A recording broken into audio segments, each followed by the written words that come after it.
Bastogne, le 5 janvier 1945. Pour ne pas changer, il neige, mais le froid se fait moins pinçant.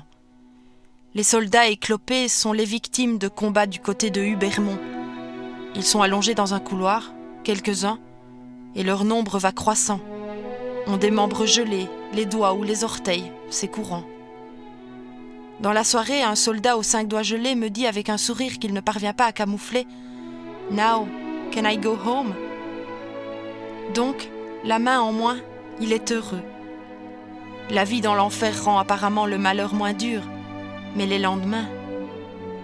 La rumeur nous apprend que des villages sont aux mains des Américains. On dit même qu'un semblant de tâche reprendrait et que ces mêmes villages enterrent leurs morts. À l'hôpital, les médecins deviennent susceptibles et nerveux, la fatigue sans doute. Je me souviens de ces fiers soldats qui, en septembre, avaient traversé la ville en triomphateurs, en sauveurs. Ils riaient, chantaient, et nous les regardions avec les yeux de chimène. Et aujourd'hui, ces mêmes hommes sont fatigués, éreintés, exténués. Et le regard, tout sauf celui d'un vainqueur. Les morts sont légion. La gangrène tue sans compter. Le découragement et l'impuissance minent les services médicaux. Oufalise serait rasé par une attaque aérienne. Le bruit nous vient des réfugiés arrivés aujourd'hui. Vrai ou faux? Attendre la confirmation me semble plus raisonnable. Je suis gênée par une petite toux sèche. Quand je trouverai un médecin relax, comme ils disent, je lui demanderai un sirop. Je ne vais pas inverser les rôles tout de même. Je soigne, et pas le contraire. Il paraît que l'étau s'est desserré. Je suis prête à croire toute bonne nouvelle.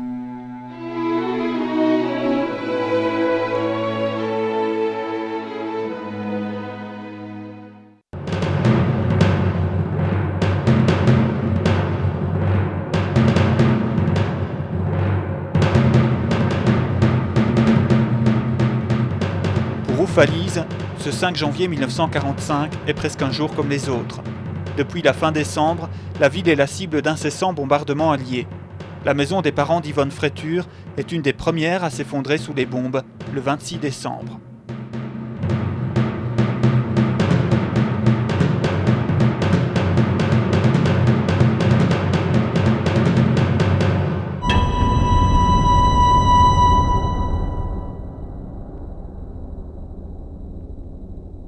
On était descendu faire la lessive chez mon parrain et papa était resté tout seul là au-dessus et il s'est retrouvé en dessous de la table avec un Allemand qui l'a poussé en dessous de la table et c'est ce qui l'a sauvé.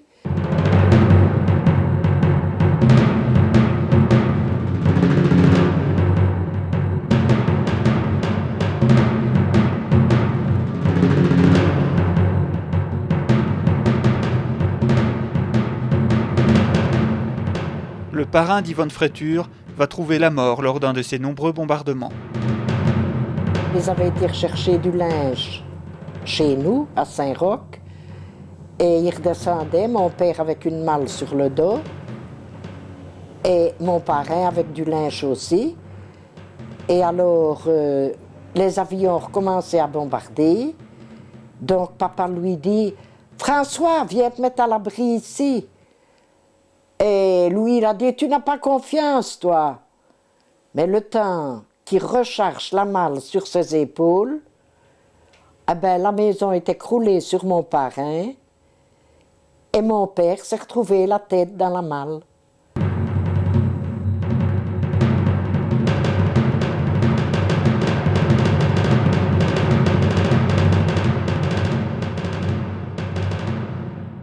Alors il est descendu chez nous en bas, dans les caves où nous étions, et il a dit, cette fois-ci, il faut partir.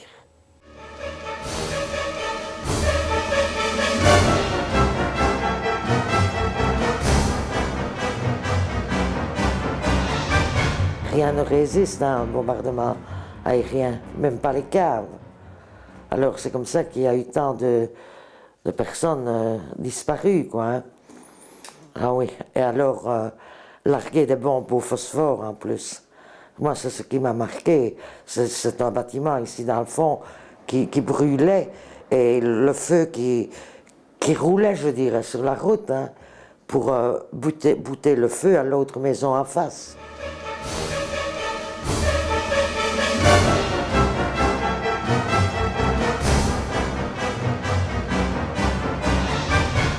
La maison des parents d'Henri Mignon est à l'écart de la ville. Pourtant, occupée par les Allemands, celle-ci risque à tout moment d'être la cible des bombardements. Je me souviens, mon père, avoir convaincu un soldat allemand d'enlever son camion de la façade de la maison. Parce qu'il s'accolait à la façade, bien camouflé d'ailleurs. Mais bon, à ce moment-là, devenait une cible puisque tout ce qui bougeait était automatiquement attaqué. Et ce soldat a accepté. Il a enlevé son camion, été le mettre un peu plus loin, dessous des arbres, etc. Non.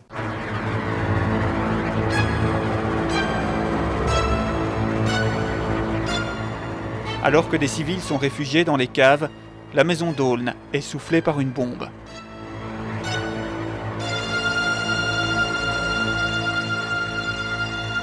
Les bombes ont commencé à tomber, nous sommes vite redescendus dans la cave.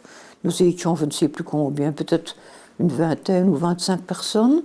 Alors, dès que le bombardement a été terminé, nous avons constaté que nous étions carrément emburés. Quand on a eu le plâtre à plein la bouche, plein les yeux, on a bien réalisé que c'était notre tour. Voilà. Et en plus, on avait des personnes à côté, décédées, mortes, couchées dans une cave à côté. Un cousin qu'on avait enseveli, comme on se faisait à l'époque dans la salle à manger. Tout ça a basculé et on s'est retrouvés comme ça dans les plâtres. Papa s'est empressé de casser une bouteille de vin ou deux et de nous vider du vin sur les mouchoirs et nous plaquer ça sur la bouche pour que nous puissions avoir un peu quelque chose de frais et ne pas respirer ce plâtras-là.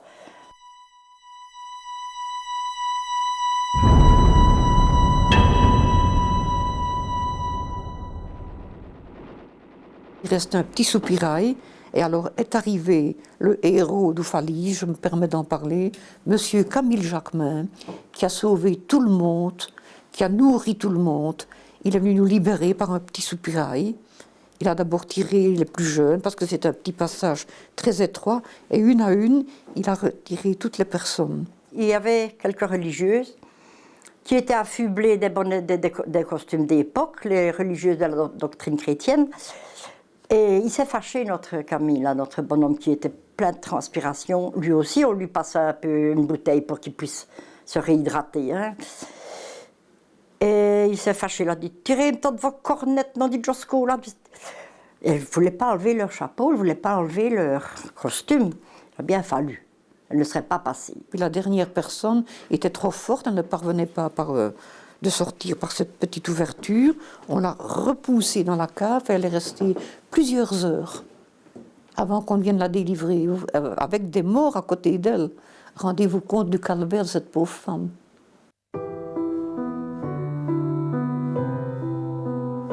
Après le bombardement du 26 décembre, la famille de Louis Dissler se réfugie à l'Ermitage en dehors de la ville. La nuit du 30 décembre, ce coin isolé est à son tour la cible des bombardements. Vers 3 heures de la nuit, nous avons été éveillés par des lueurs et des éclatements, mais des éclatements légers, mais ils faisaient clair comme en plein jour. On voyait l'ombre des arbres se découper, on voyait... C'était effrayant. Alors, tout d'un coup, sans crier gare, on a un vrombissement d'avions, puis tout cela, ils ont lâché des bombes, des paquets de bombes terribles, terribles, terribles. Les murs ont tremblé, les armoires sont tombées, les lustres sont tombés. Tout le monde s'est sauvé à la cave. Nous ne sommes pas descendus tout de suite, parce que nous avions un voisin qui avait eu la jambe fracturée. C'était le chef de gare. Et il avait été mitraillé dans un tram, il avait la jambe fracturée. Et pour ne pas le laisser tout seul, nous sommes restés avec lui là, à l'étage. Et à la fin, quand même, nous sommes descendus. Et tout le monde est dans la cave, là, pris par la poussière, par la fumée, la gorge pleine de mortier presque. Hein. Et tout le monde toussait dans la cave. Et Madame Lambin, qui était la dernière à rentrer dans la cave, dessus l'escalier, prenez des bouteilles de vin, il y a des bouteilles de vin pour vous désaltérer, pour faire partir la poussière. Elle dit, seulement on n'avait pas de tire-bouchon, on n'avait rien du tout. Alors elle est remontée dans la cuisine, elle est allée prendre une écuelle où elle avait fait la vaisselle la veille, qui était... Hein, elle est descendue avec cela et nous avons tous bu de l'eau de vaisselle pour nous dégager notre gorge. Les occupants décident alors de se diriger vers les bois, où il s'abrite dans un bief de Lourdes, au lieu-dit Wariven.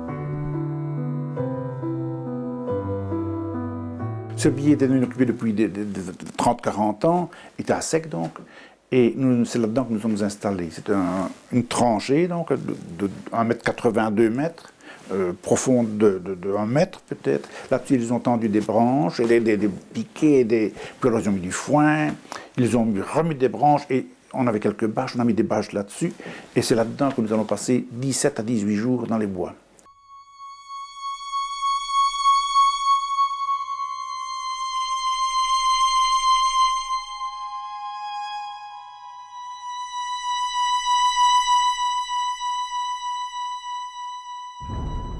« 29 personnes occupent cet abri de fortune.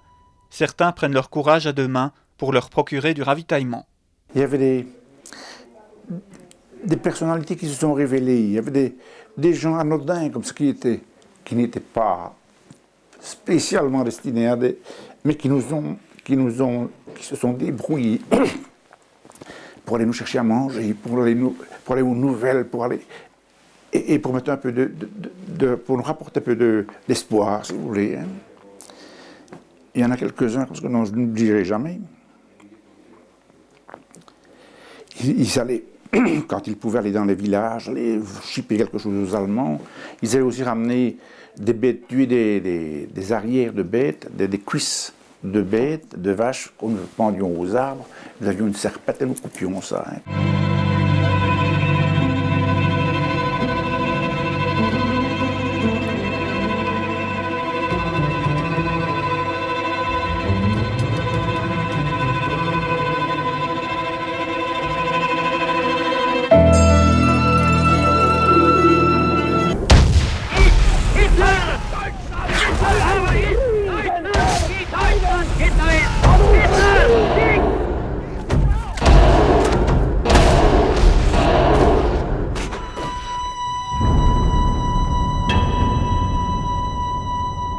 Dans la nuit du 5 au 6 janvier, Oufalise subit son plus gros bombardement.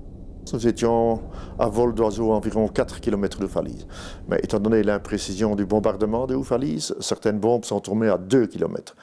Je me souviens du bombardement de nuit. On n'avait jamais expérimenté un bombardement aérien. Donc c'est quelque chose d'horrible et d'effrayant. On tremblait, toutes les maisons tremblaient. Et on ne savait pas ce que c'était. On sait le lendemain qu'on nous a appris que c'était un bombardement aérien. La nuit, nous avons été éveillés par la vibration du sol, le bombardement dont on a parlé tantôt. Le sol vibrait là, à 2 km. On entendait dans les collines la résonance des bruits, des chocs. Ça, c'était épouvantable. Une nuit d'enfer. Toute la région était illuminée de lumière rouge et la terre tremblait comme ça. Parce que nous étions partis dans un village et on sentait la terre qui vibrait. Et moi, j'ai eu mes parents qui ont été fort, comment dirais-je, éprouvés. 3 morts, 3 blessés.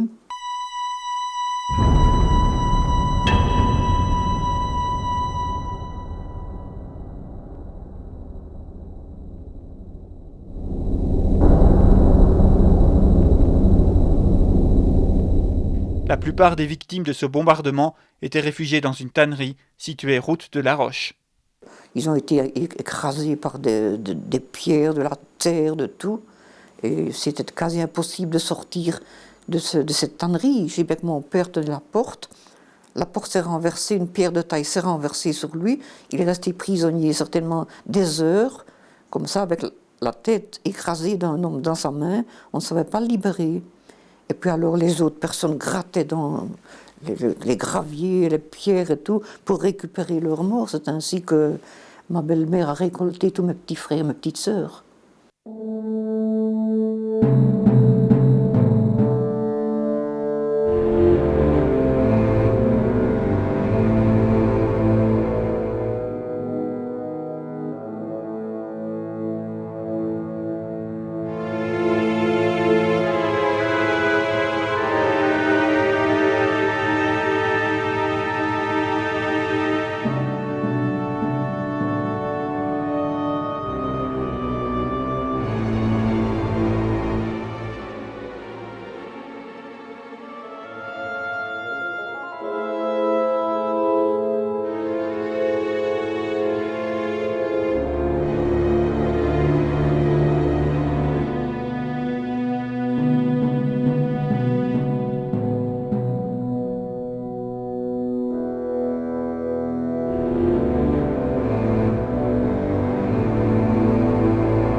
Une fois le calme revenu, c'est la découverte d'un véritable carnage.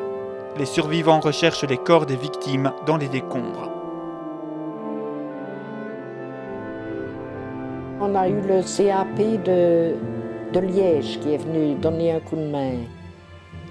Ils étaient plus ou moins aguerris là-dedans, eux. Parce que quand mon frère a donné un coup de pioche dans la main de mon oncle, il a dit « ne bougez plus ». Et il a délimité vraiment comme mon oncle était placé, et on l'a retrouvé assis dans son fauteuil avec la pipe à la main. Puis on allait voir qui c'était. On levait les bottes de paille pour voir qui c'était. Mon père a ramassé une petite gamine, je peux le dire parce qu'il n'y a plus personne qui vit maintenant, sur une pelle. Hein. Tout écrabouillé. Hein. On l'a reconnu à ses petits cheveux blonds. J'ai eu 15 personnes de ma famille qui sont décédées. Mon grand-père et des oncles et tantes. Mais alors, mon grand-père, il a été enterré par mon père, qui était son fils. Et mon père a dû casser 20 cm de glace dans le jardin, en face de la cave où il a été tué, pour l'enterrer dans une couverture. Hein.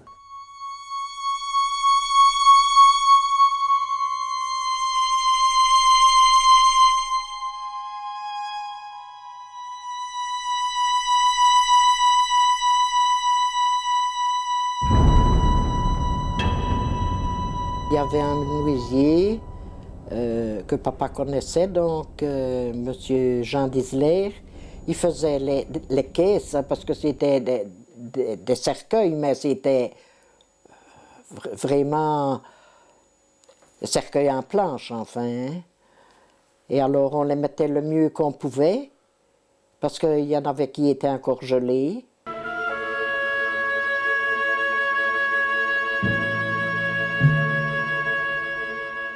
En tout, les bombardements auront provoqué la mort de 189 civils à Oufalise, soit plus de 10% de la population de la ville à l'époque. La découverte des corps de voisins, de membres de la famille et le paysage en ruine offert par la petite cité au lendemain de la bataille brise littéralement le cœur des Oufalois.